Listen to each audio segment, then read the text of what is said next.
નમસ્કાર મિત્રો, મારી યુટ્યુબ ચેનલમાં ફરી એકવાર આપનું હૃદયપૂર્વક સ્વાગત છે।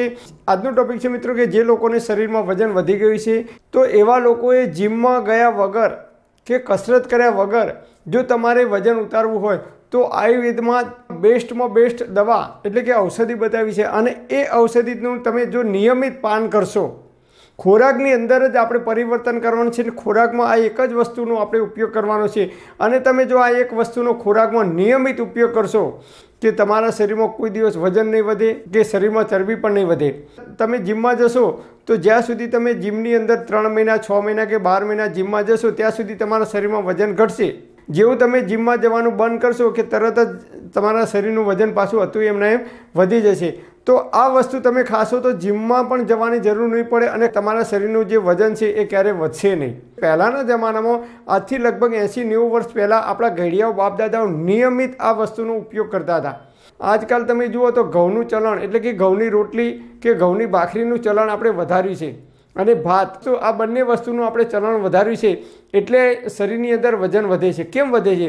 ભાત અને ઘઉં આ બંનેની અંદર કાર્બોહાઈડ્રેટનું પ્રમાણ વધારે હોય છે એટલે કે કેલરી વધારે હોય છે અને જે લોકોને બેઠાડું જીવન જીવવાનું હોય છે એટલે કે બિલકુલ ઓછું કામ કરવાનું હોય છે, ઓફિસની અંદર બેસી રહેવાનું હોય છે કે બેંકની અંદર કે ઓફિસમાં બેસી રહેવાનું હોય છે અથવા જે લોકોને બેઠાડું જીવન જીવે છે, જે લોકો નિવૃત્ત થયા છે કે કોઈ કામ કરવાનું નથી અને બેઠાડું જીવન જીવવાનું છે, એવા લોકોને વજન વધે છે। એનું કારણ એક જ છે, સવારે ઉઠીએ તો આપણે ચા અને ભાખરી ખાઈએ, બપોરે દાળ ભાત શાક ને રોટલી હોય, રાત્રે પણ ભાખરી અને શાક હોય, મતલબ કે આપણે ઘઉંનો વધારે પ્રમાણમાં ઉપયોગ કરીએ છીએ જેની અંદર સૌથી વધારે કેલરી છે। અને ભાત, મોટા ભાગના લોકો દાળ ભાત ખાધા વગર ચાલતું નથી, એ તો ભાતની અંદર કેલરી વધારે છે અને ઘઉંની અંદર કેલરી વધારે છે।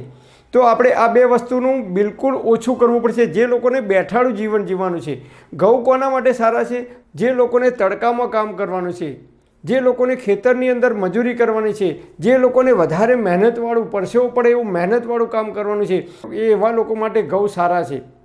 અને એવા લોકો ભાત ખાય તો પણ એમને પચી જાય છે, વજન વધતું નથી। તમે જુઓ પહેલાંના જમાનામાં જ્યારે મહેમાન આવતા ઘરે તો જ દાળ ભાત બનાવવામાં આવતા હતા અને આજકાલ તમે જુઓ તો દરરોજ દાળ ભાત હોય છે। હવે કઈ વસ્તુ ખાવાની છે? તો આ વસ્તુ છે એનું નામ છે જવ। જી હા મિત્રો, આયુર્વેદમાં કહે છે કે જવ જો તમે નિયમિત ખાવાની અંદર ઉપયોગ કરો તો જિંદગીમાં ક્યારેય તમારું વજન વધતું નથી, કારણ કે જવની અંદર કેલરી વધારે નથી। એટલે જે લોકોને બેઠાડું જીવન જીવવાનું હોય કે વ્હાઇટ કોલર જોબ કરવાની હોય કે ઓછું કામ કરવાનું, ઓફિસમાં બેસી રહેવાનું, એવા લોકોએ નિયમિત જવની રોટલી ખાવી જોઈએ તો જીવનભર તમારું ક્યારેય શરીરમાં વજન નહીં વધે। જે લોકોને શરીરનો વિકાસ થતો હોય એટલે કે નાના બાળકોને ઘઉંની રોટલી ખવડાવો તો એ સારી છે અને જે લોકો મહેનત મજૂરી કરે છે, તડકામાં કામ કરે છે કે ખૂબ મહેનતવાળું કામ કરે છે, એમના માટે ઘઉંની રોટલી બેસ્ટ છે। આયુર્વેદમાં પાતળા થવાની દુનિયાની બેસ્ટ દવા બતાવી છે અને એ દવાનું નામ છે જવ। જી હા મિત્રો, આજકાલ તમે જુઓ તો જવ છે ને એ મેડિકલ સ્ટોરમાં વેચાવા લાગ્યા છે। જવનું પાણી બનાવી અને બોટલોમાં ભરી અને 200-200, 300-300 રૂપિયામાં જવનું પાણી વેચાય છે। તો આપણે કેવી રીતે ઉપયોગ કરવાનો? તો જો તમે જવની રોટલી બનાવીને ખાવાનો ઉપયોગ કરશો તો પણ અતિ ઉત્તમ છે।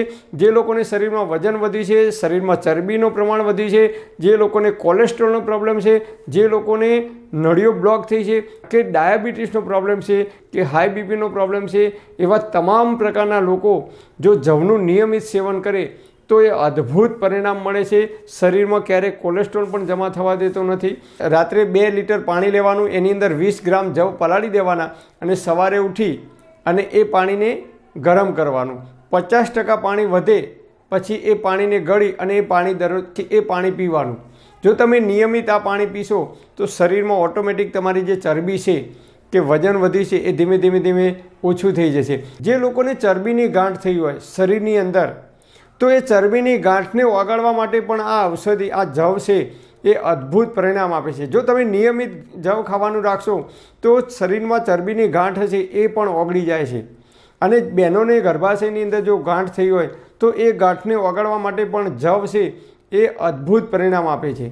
અને એક્સિડન્ટ થયો હોય, જે લોકોને એક્સિડન્ટ થયો હોય અને કોઈ ઘા પડ્યો હોય અને જલ્દી રૂજ ના આવતી હોય તો એવા લોકો જો જવ ખાવાની શરૂઆત કરશે તો તમારો જે ઘા પડે છે એની અંદર ખૂબ જલ્દીથી રૂજ આવશે।